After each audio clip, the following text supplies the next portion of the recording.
Claro, vai dedicar bastante tempo à abertura desta ação penal a partir de agora, momento em que a denúncia oferecida pela Procuradoria-Geral da República foi aceita por unanimidade pelos 5 ministros da primeira turma do STF. E a gente preparou aqui uma síntese do que cada um dos ministros pontuou ali de mais importante nos seus votos. O primeiro a votar foi Alexandre de Moraes, que é relator do caso na primeira turma, e ele, num dos pontos aqui, o que a gente destaca? Ele procurou demonstrar a gravidade do que aconteceu no 8 de janeiro, e por isso que ele fala, salvo 2 sustentações orais, todas as demais 6 reconheceram a gravidade dos fatos do dia 8, fazendo menção aos ataques ali, 6 dos 8 advogados na véspera, na terça-feira, fizeram menção direta e reconheceram a gravidade do que aconteceu no ataque à sede dos 3 poderes.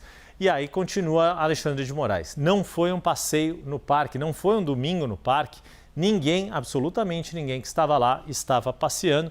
Com isso, defendendo não só a sustentação, o aceite da denúncia em relação aos 8 réus deste núcleo 1 que neste momento vai passar a responder a uma ação penal, mas com isso também justifica a dureza das penas que estão sendo dadas aos demais réus que foram flagrados lá na Praça dos 3 Poderes no dia 8 de janeiro ou presos depois a partir das investigações da Polícia Federal. Na sequência, quem votou foi o ministro Flávio Dino, também acolhendo a denúncia, concordando com o relator e fazendo uma menção direta à comparação de fatos históricos. Ele chegou a mencionar Adolf Hitler, Benito Mussolini, os líderes dos regimes nazifascistas da Europa do século passado, mas fez menção ao último período de exceção no Brasil, ao período da ditadura cívico-militar entre 64 e 85, por isso que ele diz...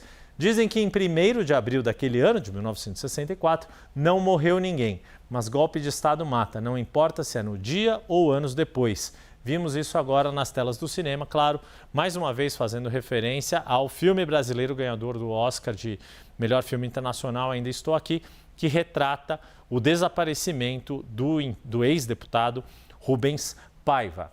Em terceiro a votar, o ministro Luiz Fux. Luiz Fux, que é um dos 2 ministros, assim como Carmen Lúcia, que também participou do julgamento da ação penal 470, aquela ação do mensalão em 2012, só que lá no plenário completo do Supremo Tribunal Federal. E Luiz Fux, a gente já trouxe aqui o destaque, abriu alguns pontos de divergência, indicou alguns caminhos para divergir e não mostrar ali que esta primeira turma é algo monolítico. E ele falou o seguinte: confesso que em determinadas ocasiões me deparo com peça exacerbada e por isso pedi vista. Quero analisar um contexto em que essa senhora, referindo-se a Débora Rodrigues dos Santos, que ficou conhecida, é a cabeleireira que foi flagrada usando um batom para escrever aquela frase "perdeu o mané na estátua da justiça", ele fala: quero analisar o contexto em que essa senhora se encontrava. Lembrando, este caso também está em julgamento na primeira turma, como o Telcuri já nos adiantou na abertura do 360. Alexandre de Moraes e Flávio Dino votaram na mesma direção, por uma condenação de 14 anos e 6 meses, com o início em regime fechado, mas Luiz Fux pediu vistas e com isso esse caso está paralisado a conclusão desta sentença. Carmen Lúcia, como eu mencionei, também participou do julgamento mensalão lá em 2012. Ela disse o seguinte: os fatos criminosos são narrados pela denúncia. Não é ilação, não é indício que comprova pelo menos o conhecimento e participação. Se era criminosa ou partícipe do golpe é outra história, justificando o recebimento, o acolhimento da denúncia e deixando claro que é a partir agora desta fase de instrução, coleta de testemunhos, alegações finais, tanto de acusação quanto de defesa, que se vai ter mais caracterizado o tamanho da participação de cada um dos réus ou, eventualmente, não participação de algum dos réus. Todos eles podem ser ou condenados ou absolvidos. Por fim, o presidente da turma, Cristiano Zanin, afirmando: não adianta dizer que a pessoa não estava no dia 8, se participou em uma série de atos compatíveis com os delitos indicados ali pela Procuradoria-Geral da República.